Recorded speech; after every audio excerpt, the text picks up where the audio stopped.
are designed with more eclectic tastes in mind. And while they're still amazingly comfortable places to live, any visitor will likely be more interested in the architecture than the couches and beds. Here are the 10 most bizarre mansions in the world. You've heard about rising water levels and melting ice caps, but what can you do about it? You could prepare for a nomadic waterworld lifestyle, but since that involves drinking your own filtered urine, you probably shouldn't.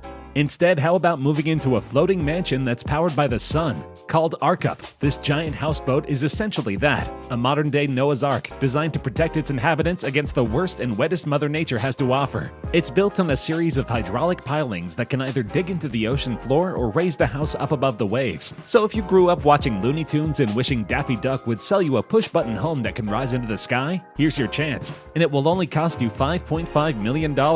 It's not just for vanity's sake, though. The ability to raise your home higher and higher would prove mighty helpful as sea levels rise ever higher as well. Some climate experts predict sea levels could rise by as much as 7 feet come 2100, particularly in places like South Florida, where the Arkup was designed and is currently docked. If that happens, living in a place that can rise with the tide will prove mighty helpful indeed. Plus, its super sturdy windows are resistant to hurricane winds of up to 155 miles per hour. If climate change affects our waters as much as experts say it will, life-threatening hurricanes are likely to be commonplace soon enough. If the Arkup can handle that, then it's worth every penny.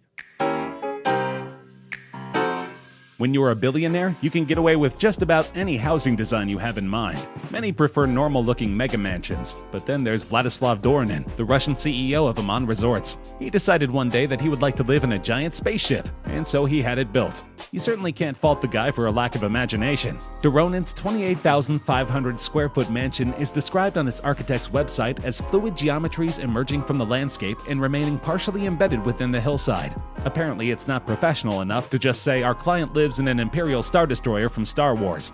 Nevertheless, we're going to say exactly that, because come on, what else could this non-humble abode possibly resemble? The 72-foot-tall lookout tower portion of this mansion simply makes it look even more like the preferred battle vehicle of the dark side. It doesn't sound like Doronin had space in mind. His request to his architect was simply, I want to wake up in the morning and just see blue sky. How the architect got spaceship out of that when the sky is extremely not blue in space, I don't know, but I'm also super glad he did.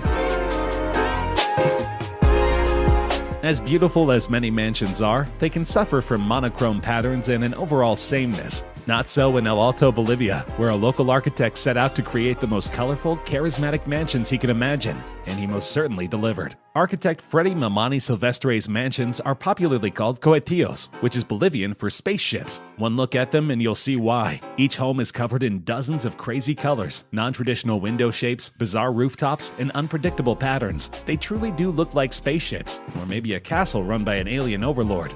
His mansions aren't at all boring on the inside either. Between LED lights, Chinese chandeliers, very geometric motifs, pillars and columns, and more colors than an extra-large box of crayons, every inch of a Silvestre mansion is a feast for your eyes. But he doesn't just design this way for kicks, or because most other buildings in the area look alike. His intention is to introduce indigenous culture into a modern world. The timeless Andean and Tiwanaku styles he uses really stand out against a sea of functional ticky-tack. Silvestre has built over 70 of these spaceships so far, each one completely different from the next, and shows no signs of stopping. So if you live around Bolivia or plan to move there, and have the $300,000 to $600,000 he asks for per place, you too can live in an architectural masterpiece that's truly like no other.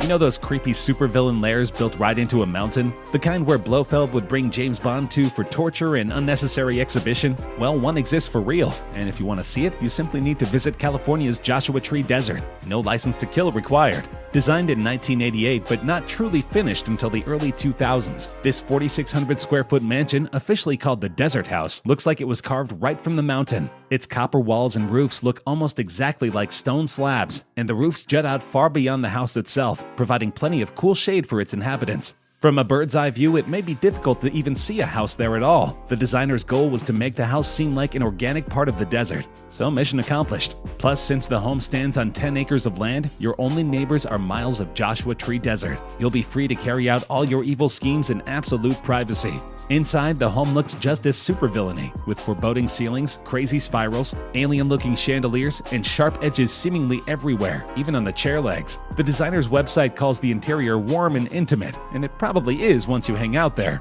But let's face it, It looks like a place you'd extract top-secret information from your enemy in. Don't expect to move into this place anytime soon, sadly. It was purchased for $3 million in 2014 by a Manhattan Beach couple, who, according to the New York Times, wish to preserve it as a work of art. If you want a stylishly evil lair to carry about your stylishly evil schemes, you're just gonna have to build one yourself.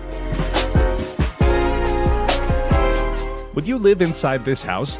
Would you live there with a mouse? Don't worry, that's my one and only Dr. Seuss rhyme, but I had to do it because this mansion looks exactly like something the good doctor would have drawn for one of his books. Technically called the Goose Creek Tower, everyone who isn't the owner calls it the Dr. Seuss Tower. How else could you describe this thing? It's a house with another house built on top. Then there's another smaller house on top of the second house, and this pattern continues until there are 4 increasingly smaller houses piled on top of one another. If that's not head-scratching enough, sitting on top of the 4th house is a 185-foot tower. You may be wondering what Seussical masterpiece the designer ripped this house from. The answer is none of them. People don't call it the Seuss house because it came from any particular story. They call it that because it could have come from one. Though if any Seuss character would live here, it would probably be the Cat in the Hat. He could use all that extra tower space to store his giant hats. But what is it used for? Well, according to owner and designer Philip Wiedner, he wants to install a telescope at the top, as well as launch a ham radio station. He wants to call it Radio Free Goose Creek, but I think Radio Free Whoville makes far more sense.